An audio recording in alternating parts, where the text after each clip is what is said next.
کہ وہ وقت قریب ہے کہ جب تم سر پیٹوگے اور آرزویں کرو گے کہ کاش تم کو دنیا میں پھر سے جا کر نیکی کرنے کا موقع ملے، لیکن اس وقت وہ وقت گزر چکا ہوگا، اور اس وقت صرف وہ لوگ فلاح پائیں گے جن کے پلڑے بھاری ہوں گے۔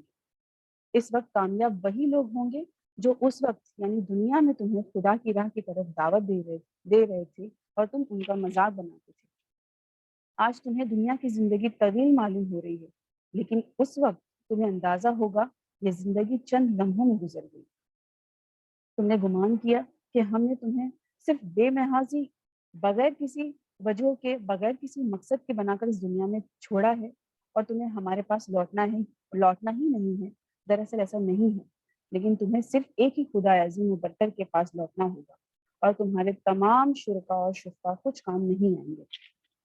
تو یہ ایک چھوٹا سا سمری تھا سورہ المومنون کا آخری رکوع کا۔ انشاءاللہ میں اپنی سسٹر تسنیم گزدار کو دعوت دیتی ہوں کہ وہ اس سورہ کی آخری رکوع پر روشنی ڈالیں اور ان کا چھوٹا سا تعارف دیتی چلوں کہ الحمدللہ سسٹر تسنیم آن لائن اور of line Islamic lectures conduct کرتی ہیں، اور فی الحال حال ہی میں انہوں نے سیرہ پر سیشنز لیے ہیں، اور اس کے علاوہ دورہ تفسیر قرآن بھی وہ آن لائن کلاس دیتی ہیں۔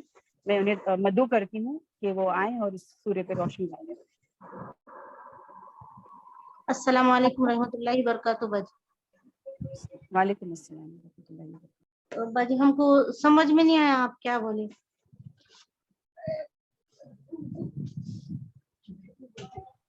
السلام علیکم ورحمۃ اللہ وبرکاتہ۔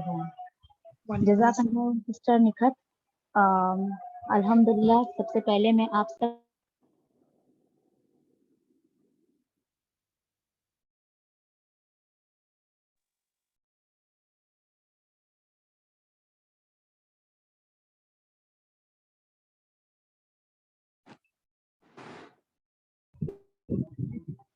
آواز آ رہی ہے میری؟ جی باجی آ رہی جی ہے۔ آواز کلیئر ہے سب کو؟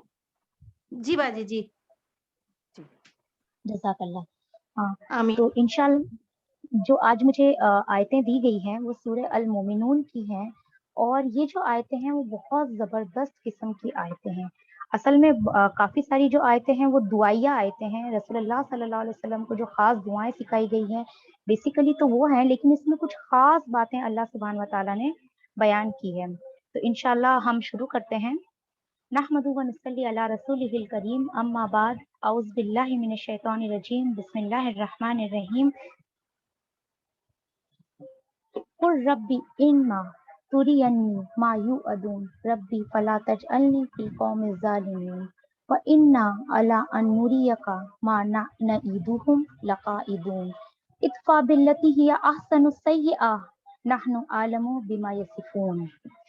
بسم اللہ الرحمن الرحیم۔ رب اشرح لی صدری ویسر لی امری واحلل عقدۃ من لسانی یفقہوا قولی۔ اے محمد صلی اللہ علیہ وسلم دعا کریں کہ اے پروردگار، جس عذاب کی ان کو دھمکی دی جا رہی ہے وہ اگر میری موجودگی میں تو لائے تو اے میرے رب مجھے ان ظالموں میں شامل نہ کیجیے، اور حقیقت یہ ہے کہ ہم تمہاری آنکھوں کے سامنے ہی وہ چیز لے آنے کی پوری قدرت رکھتے ہیں جس کی ہم انہیں دھمکی دے رہے ہیں۔ دیکھیے یہاں پر اللہ سبحانہ و تعالیٰ رسول اللہ صلی اللہ علیہ وسلم کو حکم دے رہے ہیں کہ آپ دعا کیجئے کہ اللہ تعالیٰ جس عذاب کا تو ان سے وعدہ کر رہا ہے اگر یہ میری موجودگی میں آنے والا ہے تو مجھے ان میں شامل نہ کرنا، تو مجھے ان سے بچا لینا، میں ان سے بری الذمہ ہوں۔ کیونکہ سورہ انفال میں بھی اللہ سبحانہ و تعالیٰ فرماتے ہیں بچوں اس فتنے سے جو تم میں سے صرف ظالموں پر نہیں آئیں گے بلکہ ان فتنوں میں جو عام لوگ ہیں وہ بھی گرفتار ہو جائیں گے۔ آپ کو پتہ ہے کہ جب بھی اللہ سبحانہ و تعالیٰ کے عذاب کا فیصلہ آ جاتا ہے تو اس کے بعد میں پھر تفریق نہیں رہتی، جو بھی اس جگہ موجود ہوتا ہے ان سبھی پر وہ عذاب اللہ سبحانہ و تعالیٰ چسپاں کر دیتے ہیں۔ آپ کو بہت ساری اس طرح کی مثالیں اور بھی قرآن میں مل جائے گی کہ جب اللہ سبحانہ و تعالیٰ کا عذاب آیا تو اس میں کوئی بھی ان بستیوں میں سے کوئی بھی گھر نہیں بچا۔ ایک ترمذی کی ایک دعا ہے کہ رسول اللہ صلی اللہ علیہ وسلم اکثر یہ دعا کیا کرتے تھے، جس کا مفہوم یہ ہے کہ آپ دعا مانگا کرتے تھے کہ اے میرے رب تو کسی بھی قوم کو اگر فتنے میں مبتلا کرنے کا ارادہ کرے اور عذاب آنے والا ہو تو اے میرے رب مجھے فوت کر دینا، یعنی اس سے پہلے ہی میرا انتقال ہو جائے، میں وہاں سے ہٹ جاؤں، تو مجھے وہاں سے ہٹا لینا، کیونکہ میرا شمار کہیں ظالموں میں نہ ہو جائے۔ تو اللہ سبحانہ و تعالی ہمیں ایسے فتنوں سے بچائے جس کا اللہ سبحانہ و تعالی نے مجرمین سے وعدہ کیا ہے۔ جب اور حقیقت یہ ہے کہ تمہاری آنکھوں کے سامنے وہ چیز لے آنے کی اللہ تعالیٰ پوری قدرت رکھتے ہیں جس کا وہ جس کی وہ دھمکی دے رہے ہیں۔ پھر اللہ تعالیٰ آگے فرماتے ہیں ادفع باللتی ہی احسن السیئہ، اے محمد صلی اللہ علیہ وسلم برائی کو اس طریقے سے دفع کرو جو بہترین ہو۔ اب دیکھیے یہاں پر یہ جو چیز جس چیز کا حکم دیا جا رہا ہے یہ تھوڑی سی مشکل کام ہے۔ کیا کرنا ہے؟ ادفع باللتی ہی احسن، برائی کو اس طریقے سے دور کرو جو احسن ہو، جو اچھا ہو، جو بھلا ہو۔ ایسے طریقے سے خاص طور پر تو اس کے ہدایت جیسے آپ کو ابھی نکھت نے بھی بتایا کہ یہ رسول اللہ صلی اللہ علیہ وسلم کو کچھ خاص ہدایتیں دی جا رہی ہے، لیکن یہ جو فارمولا ہے ادفع باللتی ہی احسن والا یہ ہمارے لیے بھی بہت کارآمد ہے۔ دیکھیے آپ جب بھی کسی بھی کبھی بھی اگر آپ سیئات کو، برائی کو بھلائی سے ہٹائیں گے، بھلائی سے ہٹانے کی کوشش کرتے رہیں گے تو آپ ہی کا اس میں فائدہ ہے۔ اس سے کیا پتا چلتا ہے کہ ظالم اگر کچھ بھی کر رہا ہے، اگر کوئی ظلم کر رہا ہے، کوئی کچھ آپ کو کہہ رہا ہے، کوئی باتیں سنا رہا ہے، کچھ بھی کر رہا ہے تو آپ اس سے درگزر کیجئے، اس سے صرف نظر کرتے ہوئے اپنا کام کرتے رہیے، اور صرف درگزر کرنا یا اس سے صرف نظر نہیں کرنا ہے بلکہ اس کی برائی کو اچھے طریقے سے ہٹاتے رہنا ہے۔ اسی قسم کا ایک مضمون سورہ فصلت میں بھی آتا ہے ادفع باللتی یا احسن فَإِذَا الَّذِي بَيْنَ وَبَيْنَكُمْ عَدَاوَةٌ كَأَنَّهُ وَلِيٌّ حَمِيمٌ، ہٹاؤ برائی کو اپنے اچھے اخلاق سے، جو آج تمہارا دشمن ہے کل تمہارا گہرا دوست بن جائے گا۔ یعنی کہ جو اخلاق ہے، جو اچھے اخلاق ہے اس میں اتنی قوت ہے کہ جو دشمن ہے تمہارا، جو سخت کٹر تمہارا دشمن ہے وہ بھی تمہارا دوست بن جائے گا۔ اور بڑے بڑے پتھر دلوں کو بھی یہ جو اچھا اخلاق ہے، حسن اخلاق ہے، یہ پگھلا دیتا ہے۔ اور اصل کامیابی کیا ہے؟ یہی انسان کی اصل کامیابی ہے۔ اگر کوئی برائی کرے تو اس کی برائی کا جواب برائی سے دینا بہت آسان ہے۔ کوئی اگر آپ کو ایک جملہ کہے آپ اسے دو بات اور بھی سنا سکتے ہیں، لیکن یہ جو ہے کہ برائی کو، سیئات کو احسن سے ہٹانا یہ تھوڑا مشکل کام ہے۔ کیونکہ یہ مشکل کام ہے، کیونکہ یہ مختلف کام ہے تو پھر اس کا نتیجہ بھی مختلف ہے، اس کا اللہ تعالیٰ رزلٹ بھی اس کا الگ دیں گے۔ سورہ آراف میں اللہ تعالیٰ فرماتے ہیں معاف کر دو، نیکی کا حکم دو اور جاہلوں سے آراز کرو۔ دیکھیے یہ جو طریقہ ہے کہ سیئات کو اچھے بھلائی سے ہٹا دینا یا معاف کر دینا یا نیکی کا حکم دینا اور جاہلوں سے آراز کرنا، یہ سارے پیغمبرانہ کام ہے، یہ سارے رسول اللہ صلی اللہ علیہ وسلم کو یہی سارے کام کرنے کا حکم دیا گیا۔ اس کے بغیر انسان دین کو پھیلا ہی نہیں سکتا، دین کو آگے بڑھا ہی نہیں سکتا۔ آج کی اس بہت تیز رفتار دنیا میں، ایک فاسٹ دنیا میں کسی کے پاس وقت نہیں ہے کہ ایک دوسرے کی باتیں سنیں یا ایک دوسرے کا کچھ ادھار رکھیں۔ اگر کوئی کسی کو ایک بات بولتا ہے لوگ کوشش کرتے ہیں کہ اسے 4 باتیں واپس سے سنا دیجیے، جبکہ ہمارے دین کی بیسک تعلیم یہ ہے کہ کوئی آپ کے ساتھ برائی کرے تو اس کے بدلے میں آپ بھلائی کرو۔ اگر کوئی آپ کے ساتھ کوئی بری بات کرے تو آپ اس سے اس طرح سے معاملہ کرو جو کہ بہترین اور بہت عمدہ ہو۔ اللہ نے ہر انسان کے ایک دل دیا ہے، لیکن دل جو ہے نا وہ انسان کے پوری جسم کا ایک آپ ایسا بول سکتے ہیں کہ انسان کے پورے جسم کا شہنشاہ ہے، بادشاہ ہے۔ پورے جسم کو، پورے اعضاء کو اصل میں دل ہی چلاتا ہے۔ انسان کا دل اللہ نے پتھر سے نہیں بنایا، اللہ تعالیٰ نے انسان کا جو دل بنایا ہے اس کے اندر محبت اور رحمت رکھی ہے اللہ تعالیٰ نے۔ اور جو یہ بہترین طریقے سے برائی کو دور کرنا ہے، بھلائی کرنا ہے، یہ ساری چیزیں اصل میں انسان کے دل کو پگھلا دینے والی چیزیں ہیں۔ جو محبت ہے وہ انسان کے دل کو نرم کر دیتی ہے۔ آپ کسی کے ساتھ نرمی سے پیش آئیں، خیرخواہی سے پیش آئیں، محبت سے پیش آئیں، رحمت سے پیش آئیں، وہ ایک دفعہ آپ کی طرف دھیان نہیں دے گا، وہ ایک دفعہ آپ کے ساتھ برا سلوک کرے گا، 2 بار کرے گا، 3 بار کرے گا، لیکن ایسا ہو نہیں سکتا کہ وہ لگاتار یہی رویہ رکھے۔ جب ہم پچھلے دن بات کر رہے تھے لاسٹ جو ہماری وہ جو لیلۃ القدر تھی اس میں بات کر رہے تھے، تب ہم نے سنا تھا کہ ایک بہن بہت پریشان تھی اس بات کو لے کر کہ کس طرح سے میں درگزر کروں، کس طرح سے میں یہ بتا دوں کہ میں غلط نہیں ہوں. تو آپ کو کیا کرنا چاہیے پتا ہے؟ آپ کو لگاتار بھلائی کرتے رہنا چاہیے. یہاں پر آپ نے دیکھا نا سورہ فصلت میں اور اس آیت میں بھی اللہ تعالیٰ کیا کہہ رہے ہیں کہ ہٹا دو، دفع کر دو برائی کو. کس چیز سے؟ بھلائی سے. اچھے طریقے سے اس چیز کو دفع کر دو. پھر کیا ہوگا کہ ایک نہ ایک دن وہ شخص جو آپ سے نفرت کرتا ہے وہ آپ سے محبت کرنے رکھے گا. یاد رکھیے کہ دل کبھی بھی نفرتوں سے نہیں جیتے جاتے. اسلام کبھی بھی نفرتوں سے نہیں پھیلا. آپ محبت کیجئے، آپ اپنے اخلاق اچھے رکھیے، انشاءاللہ لوگ آپ کی طرف ضرور بضرور مائل ہوں گے، ضرور بضرور وہ آپ کی بات سننا چاہیں گے. اب اصل میں خرابی کہاں پیدا ہو جاتی ہے آپ کو پتا ہے؟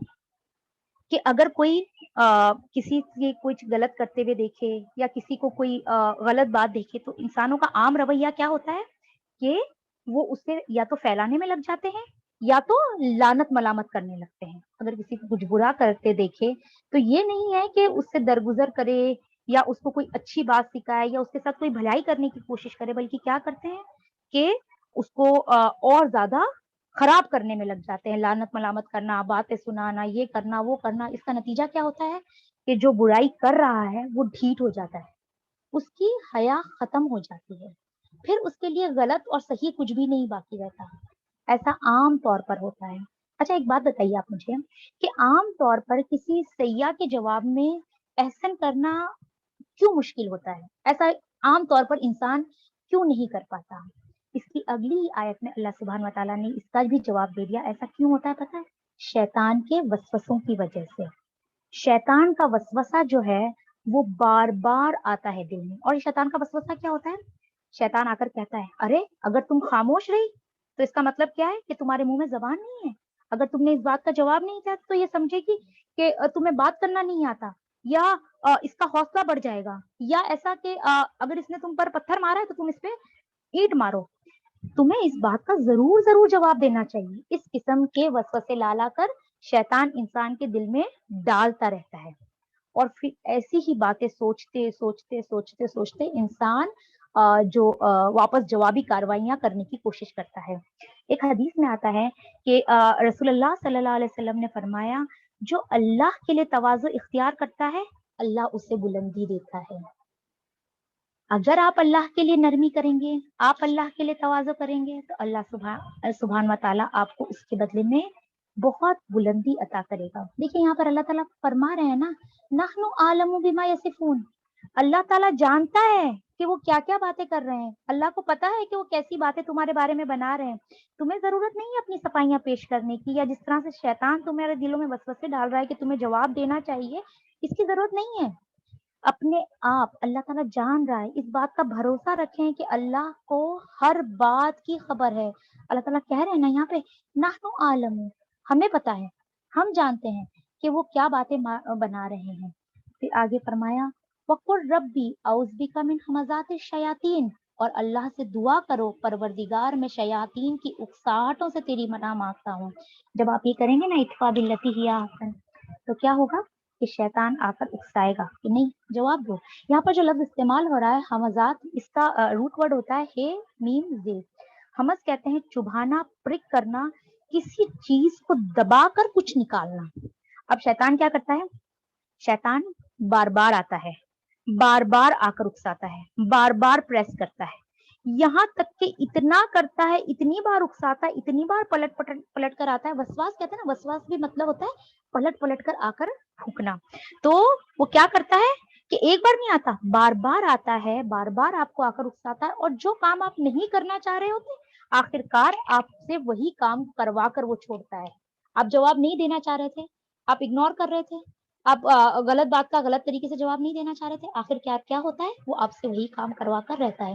اس دن آپ نے یہ والی بھی حدیث سنی تھی کہ ایک بار رسول اللہ صلی اللہ علیہ وسلم اور ابو بکر رضی اللہ عنہ بیٹھے ہوئے تھے، اور ایک شخص آیا اور وہ ابو بکر رضی اللہ عنہ سے کو بہت برا بلا بولنے لگا. ابو بکر رضی اللہ عنہ نے جواب نہیں دیا.